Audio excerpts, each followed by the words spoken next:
Begin by expressing gratitude on behalf of the entire class of 2020 for everyone who worked to make Bedford High School a better place during our time in high school.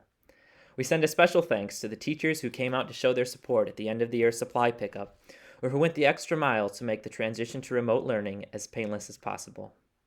To the parents, guardians, and loved ones of the class of 2020, our greatest thanks goes to you. Yes, we drive each other crazy, and stuck at home, we drive each other crazy even more. That won't stop us from expressing our appreciation for the guidance you have shown us throughout our lives. For many of us, today marks the time when we will step off on our own. We won't forget the lessons you taught us in preparation for this step. And finally, class of 2020, let's not forget to thank each other. Thank your friends, new and old, for supporting you throughout your journey.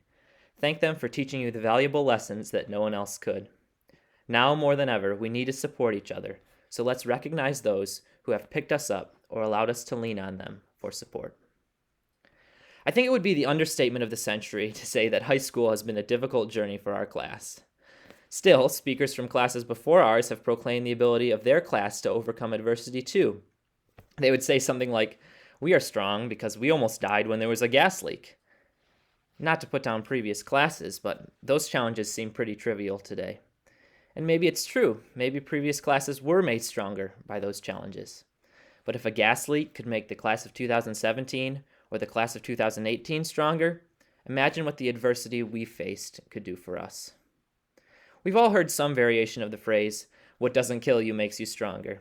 See Kelly Clarkson, Kanye, even Ultron in the Avengers. These were a bunch of people who weren't creative enough when they said those words to come up with an original thought. While the phrase is probably true, we can't rely solely on it to overcome the voice in our heads that shouts, "Give up," louder with each passing day. And as those days go by, it seems that we have to work harder and harder and listen closer and closer to hear that second voice, much quieter, telling us to press on. But let's be real here. Sometimes the noise of the day is too much to handle. And no matter how hard we try, we can't hear that quiet voice. So what do we do on those days? I like to think that after the excitement over our so-called extended spring break subsided, we all at one point had the same thought. What am I going to do with myself? And I'm sure that we all revisited the thought when spring break became permanent. For some, it meant discovering a new hobby or rediscovering an old one. For others, it meant dedicating more time to work. Maybe some resorted to the newly popular hobby of toilet paper collecting. After discovering that my newfound hobby of eating had some adverse consequences, I decided to start taking long bike rides to pass the time. And so I'd ride aimlessly, lost in my own head, paying no particular attention to where I was or where I was going. And I would think about the mess that our world seemed to be in. And then on one particular ride, I noticed something. It was a young father teaching his child how to ride a bike without training wheels. And for some reason, that image struck me. Amidst all the chaos and confusion, the death counters scrolling across the screens of cable news, the doom and gloom, the evil and hate in the world around us, it was a simple image of hope, of renewal, and of stability. The message was simple and clear. Life goes on. And as I continued my ride, I began to notice similar heartwarming images.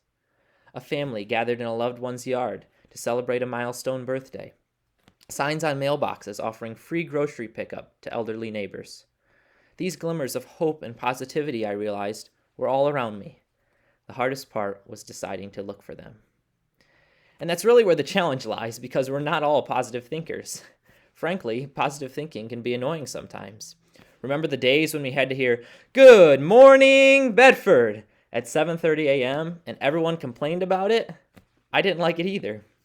At that time of day, we weren't in the mood for such positivity and excitement and optimism. Maybe that's the same mood we're in today because of the crises in the world around us.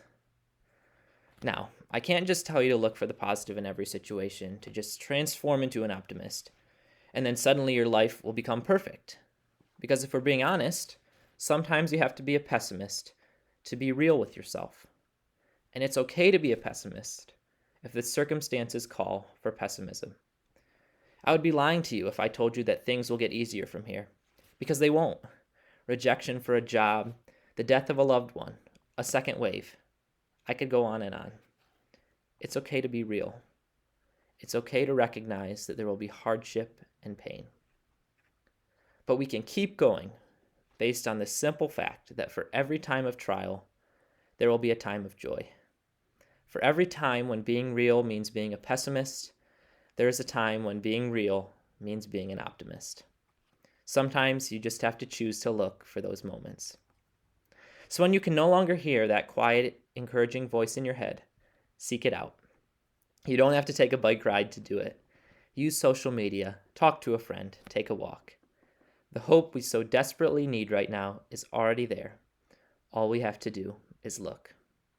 Fellow classmates, I wish you all the very best on the next stage of your journey.